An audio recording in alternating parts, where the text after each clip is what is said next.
This is Democracy Now!, democracynow.org, The War and Peace Report. I'm Amy Goodman with Nermeen Sheikh. This week marks 11 years since the start of the war in Syria. The fighting has killed hundreds of thousands of people and left the nation devastated. Half the country's 22 million residents were displaced. Today, 60% of the population, some 12 million people, are facing hunger. The war began as an uprising against Syrian President Bashar al-Assad, who responded with brutal force, but it evolved into a multifaceted war involving the Islamic State, Russia, the United States, Turkey, Iran, and other countries. Earlier this week, the United Nations said Syria is teetering on collapse. Many Syrians say the devastating images seen in Ukraine suggest Russia is using the same tactics now as it did in Syria.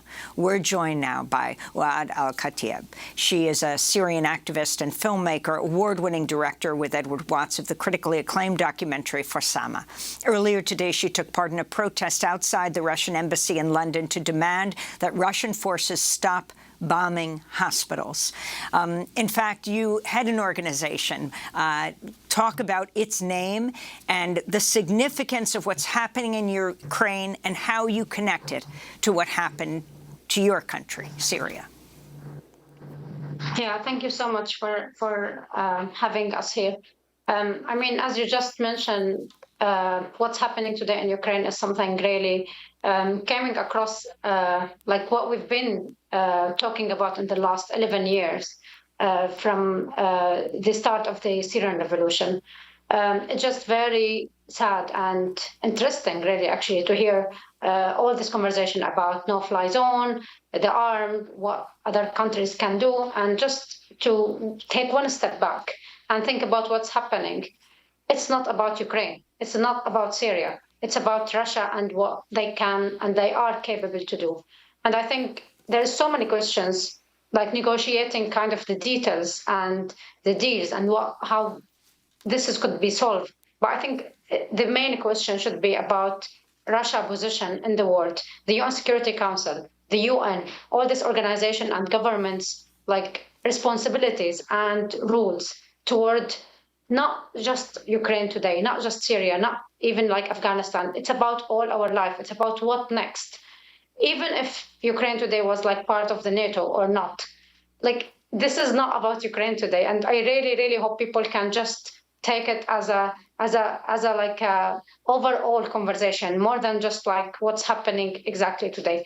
And what the world is waiting for, calling for a non-fly zone would like make maybe like things worse with Russia. But you know, if they solve this today, it's coming tomorrow in a different way, in a more brutal way, in more like breaking laws and doing more crimes and having people more killed, attacking more hospitals.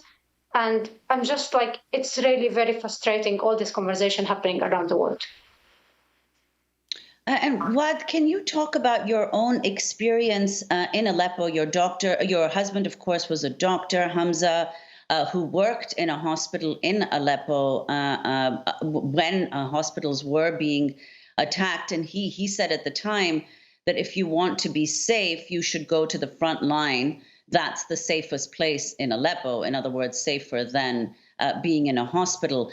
Could you talk about what the effect was then on the civilian population of these attacks on hospitals, and whether you think that the situation today, for example, in Mariupol is comparable to what happened during the siege of Aleppo? Yeah, I mean, like a single picture came out of Ukraine without really like affecting us deeply.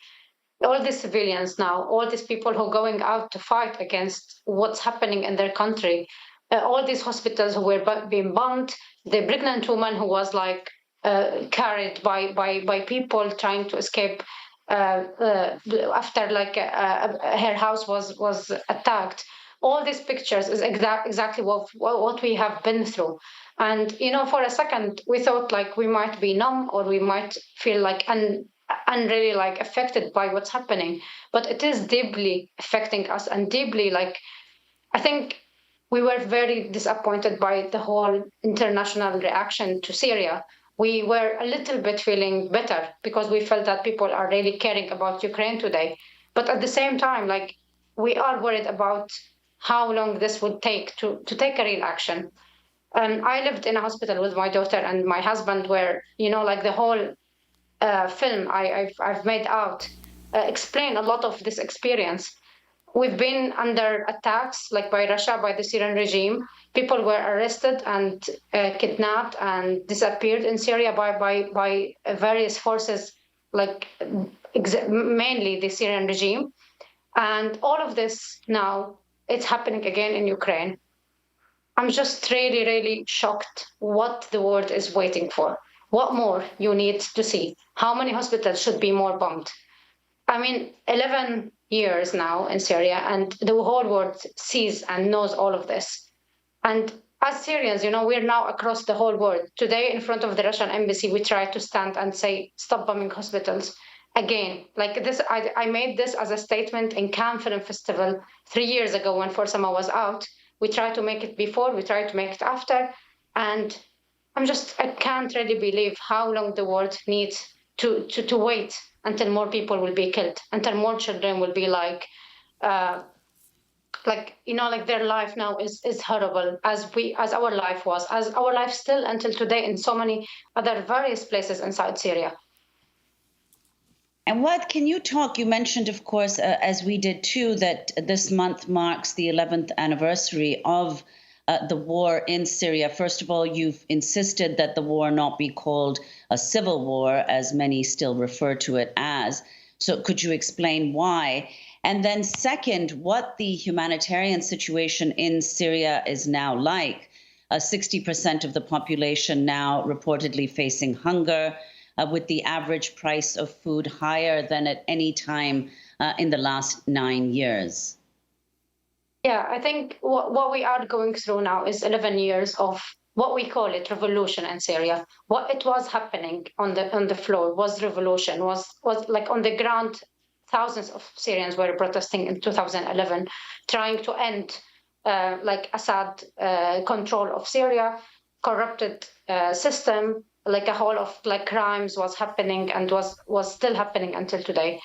I refused, as so many Syrians, to call it a civil war because it's not a civil war. It's not Syrians from different religions or groups are fighting each other. It's a power, it's the regime supported by Russia, Iran, Hezbollah, which surprisingly is kind of what's happening today in Ukraine. It's an invention as it is now in Ukraine.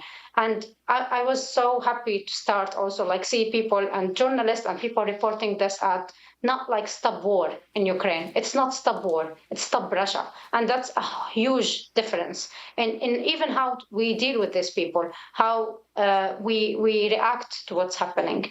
The situation today in Syria after 11 years is very, very, very bad.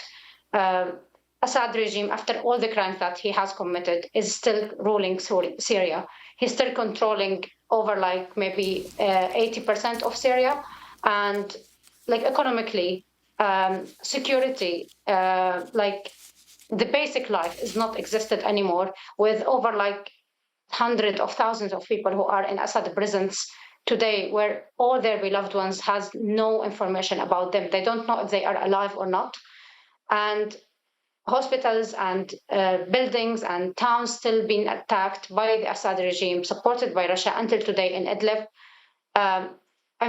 I don't know where we are going, but what I really know, we really see that what's happening today in Ukraine might and should be a whole reframing for all the world system, for all the laws that these countries are making, for all the future. The UN Security Council should have Russia out as a permanent country, but also all these crimes should be under accountable, and the Russian and the Syrian regime and all other countries who committed crimes, they should be stopped. Finally, if you can respond to, if you feel there's a difference between the way Ukrainians are seen in the world, particularly Ukrainian refugees right now, one Ukrainian child every second is being made a war refugee. I mean, your country, Syria, the millions of refugees that have been created over this last more than decade.